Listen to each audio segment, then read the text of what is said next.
Hey guys, so what is up? RedPandaMining here. How you guys all doing? Hope you're all doing really well and having a really great day. I'm not doing too well right now because I just lost 2 hours of footage of building this mining rig. And that is because of this little tiny SD card from which I was recording on a GoPro Hero 9, by the way. I used a media mod and just the regular GoPro battery. This little 256 gig SD card, micro SD card, decided to die. Alright, it decided to be corrupted in Windows when I placed it into my Kingston card reader, and in Windows it said it could not be read, and I lost all the footage. Literally, I had almost 2 hours of footage of building this rig and also going through some troubles I had, which this mining rig actually doesn't work right now. So that's what this video is going to be about, and so I'm sorry for those that wanted to see me build this whole rig. I was doing it in a POV way. As you guys know, I have a few other videos where I build my mining rigs POV style with the GoPro, right? Unfortunate. This is, man, I really hate my GoPro. I've had nothing but issues with that thing. Anyways, I'm using my DSLR right now, or my mirrorless camera. This, I know, won't die. So anyways, guys, let's just get started in the video.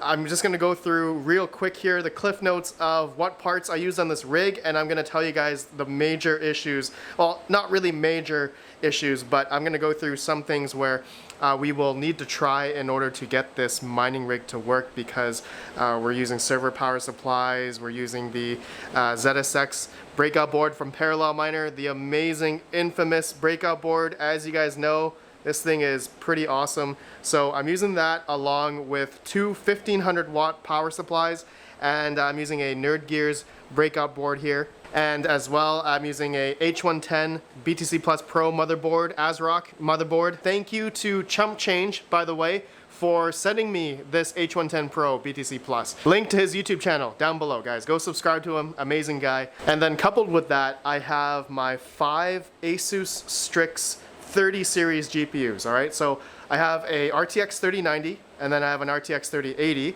and then I have a, I think this is a 3070, no, this is the RTX 3070, and then this is a 3060 Ti, and then this is a RTX 3060, all right, limited, not LHR. I don't have any LHR cards here, but I do eventually want to find an Asus Strix 3080 Ti, which I'll put in the middle, and then I'll put a 3070 Ti over here, all right? So then I'll have every single model that's out for in terms of LHR and regular non-LHR GPUs. I think 3060 Ti, there's an LHR one for that too. I guess I can fit that somewhere on this rig.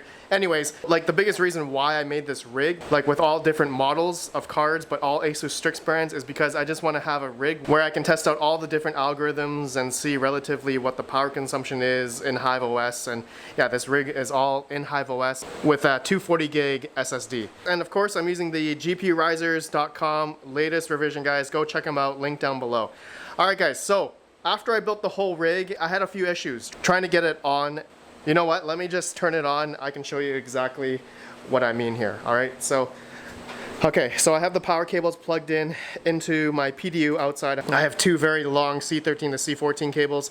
Okay, so there's the ZSX board. Okay, so here's gonna be the first issue that you guys will see. So when I turn this on, and I have the floppy cable plugged in that goes into the other breakout board, it doesn't turn on the other breakout board, all right? So that's issue number one. So let me go ahead, I'm gonna turn that off, and let me turn on the second HP server PSU so that the bottom cards, so these three cards are connected to this PSU, and then my 3090 and then the RTX 3080 is plugged in on the ZSX board. So let me turn that on, and there you go. All the GPUs are on. Okay, so let's go back to see what comes up on the monitor. This is gonna be issue number 2, all right? It says on the screen here, please install PSU's 4-pin power cables. And you guys can see the picture right there. So, as you guys can see, I don't have them plugged in because I don't have those Molex cables, because we are using HP server PSUs. And I guess the ZSX board that I have here, it does come with one, okay? So that I didn't try yet. And so I actually talked with Mad Electron Engineering and also Altered Component. They are two awesome YouTubers. Guys, go check them out, link down below. But they have recommended me to give a try on one of these Molex splitters, as well as another method they told me is that the ASRock H110 board, if I unplug all the GPUs, all right, if I take them out of the PCIe on the motherboard, I can boot into the BIOS. There's supposedly a option to turn off this warning message. So we're gonna try both, okay, in this video. I'm gonna try that right now. So let me go ahead, I'm gonna turn this rig off. We're gonna try unplugging the GPUs on the motherboard, and then hopefully we can boot into the BIOS. So I'm just gonna simply go like this. I don't need to unplug the PCIe or anything because it's just the connection that goes to the motherboard, right? Okay, so I'm just gonna go like that, make sure they're not like touching anything, they're not gonna short anything. Okay, so let's turn on this. Actually, you know, we just need to turn on the ZSX board. So let me just get my hand in there. Okay, I just turned it on, and let's see if it comes up. Yes, so I'm gonna hit delete on my like 14, 15, I don't know, this keyboard, my Cytec keyboard I got from like 2005. Can't believe this thing still works. Okay, we are in the BIOS. So let me quickly go through where I can find that issue, or the error, where I can turn off the warning for that. So, case opening, no. Is that it? Boot failure, guard message? I don't think that's it. But I'm gonna turn that off anyway. Disabled, okay. Yeah, I don't see, I just don't see that, guys. So I'm gonna, actually one thing I just noticed is I think I'm on an old BIOS, all right? We're on 1.10. And I just looked on the ASRock support website and there's 1.6. So I'm gonna do that. I'm gonna first update the BIOS on the motherboard. That's obviously best practice to do. Always check to make sure you have the latest BIOS for your motherboard. So I'm bad. I'm gonna do that right now, guys. I'll be right back. Okay, we are ready to flash it, and actually I just realized I have a latest version of the H110 BTC Plus motherboard BIOS on my Discord channel, on the motherboard channel, okay? And the motherboard channel is archived, but in the pinned comments, you will see I have a version 1.62. A Discord member put that there because they talked to the ASRock support, and so that the ASRock H110 Pro BTC Plus motherboard can have support for 13 graphic cards, okay? It's not like I'm gonna need that though. I'm not gonna put 13 GPUs on here, but the latest version anyway, and I guess the drawback is in order to have 13 GPUs, you need to have a headless DVI adapter, okay? So I'm just gonna hit update here, and we're gonna update the BIOS, and yes. All right, make sure you don't power it off. All right, we're on version 1.62, and it looks like we got a PCIe slot detection option here. That's cool. So when I BIOS updated my motherboard here, it reset everything, so I had to redo the 4G decoding. It's all enabled now, as well as Gen 1 for my PCIe slots, as well as disabled things like the onboard HD audio. We don't need that, so I disabled that. And I have the AC power loss on. Okay, so when I turn on the HP server PSU, it will turn on the ASRock H110. All right, guys, so that's good. I'm gonna go ahead and save, and I did look around to see if there was another option. Maybe the BIOS update let me disable that warning for the Molex, but I'm not quite sure if that Molex option is gonna come up now. So let me go ahead, now that it's, I'm just gonna turn it off here. And then we're gonna plug in all of these PCIe, all right? And then we're gonna see if the that error will come up, all right? What we got in the beginning, right? And I'm hoping that it won't, but I'm gonna assume it probably will. And I'm having a hard time plugging these in. Actually, this one's supposed to go over here. This one goes over here, and this one goes over here, okay? All right, moment of truth. Let's see if this turns on. And I'm gonna turn on everything here. Okay, so let's do that. And let's do that. And then let's turn on the ZSX board. Okay, it's all on. I don't have Molex plugged in. Are we gonna get that error? No, we do not. Yeah, and it looks like we got 5 GPUs. PCIe slot detection. And we didn't get the Molex error. Okay, that's what I figured. Okay, so wow, I don't have the Molex plugged in. Now, this is something I realized I did with my Radeon 7 rig, because my Radeon 7 rig, let's just go out there. I never had to plug in the Molex for my Radeon 7s on this H110, because it actually works without it. As you guys can see, I don't have Molex plugged on this board. I never got that error when I was building this Radeon 7 rig. So I think what happened was I already updated the BIOS before I even plugged in the GPUs. So that's why I never saw that Molex error on the ASRock H110 board. Okay, so very similar situation here. It's just because I never experienced seeing that message before, because I always BIOS updated the motherboard before I plugged in any of the GPUs. So that was one of my best practices back in the day, and I guess so I just forgot to do that, and I realized, wow, I have never seen that message before with the H110, because simply the BIOS wasn't updated. Some people will say you need the Molex plugged in because it could be more stable, what have you. I don't know, I've never had that issue with the H110, and also the Zotac B150. It also has Molex on the motherboard, but I've never had to plug those in.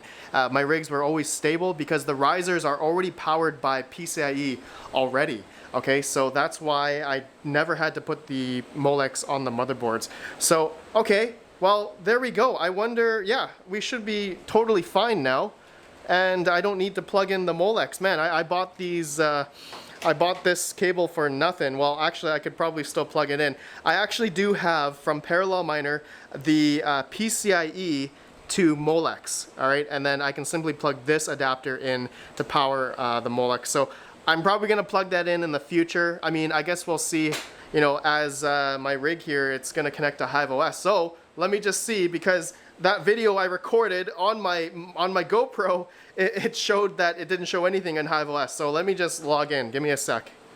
There we go. I'm kind of OCD actually. I wish my 3090 was up here, 3080, and then 3070, 3060 Ti, and 3060, but I'm fine with that. I will maybe figure that out later. So there we go. HiveOS can see them now. Before, I wasn't able to see this, and oh man, guys, this was a trek. But we're not done yet. We're not done yet. So we figured out the Molex issue. I guess we don't need the Molex for now.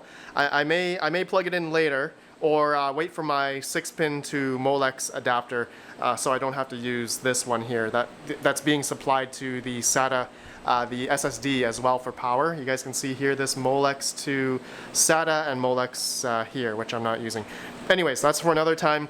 Another issue I had was trying to sync the breakout board coming from this breakout board on that side, the Nerd Gears one, over to the ZSX board. Okay, so every time I turn this on, it should automatically turn this on as well. All right, you guys saw that in the beginning of this video. So I'm gonna go ahead, I'm gonna turn this off, and then I'm gonna try, I did try the other side when I recorded on my GoPro, and it didn't work either, but I just wanna show you guys. Be right back. Okay, so I flipped it over, just moved it over to the next floppy fan header kind of looking header there. Okay, it looks like a fan header, but it's one of these, I call it floppy because back in the day, this is what powered on those floppy disks, floppy drives. Okay, but yeah, this is a cable from RedPandaMining. All right, so there you go. I have it also plugged into the other side on the breakout board right there. Okay, so that's what is supposed to signal to turn this breakout board on. All right, so without further ado, let's see what happens.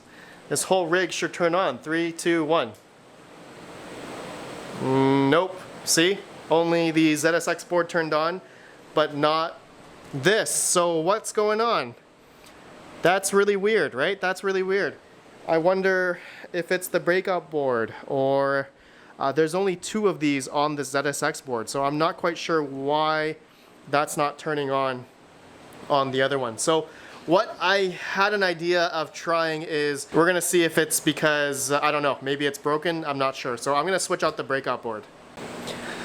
Okay, I've figured it out. It's the breakout boards that I'm using from Nerd Gears. I tried 3 of them, all 3 of them would not work with the floppy power cable to turn on when I turn this on. So the last thing I tried was just simply putting another ZSX board on the 1500 watt PSU, and it works. Okay, so let me just show you. When I turn this on, it will turn on that. Okay, so there you go. And then when I turn it off, it also turns off as well. So there we go. It's the breakout board I was using.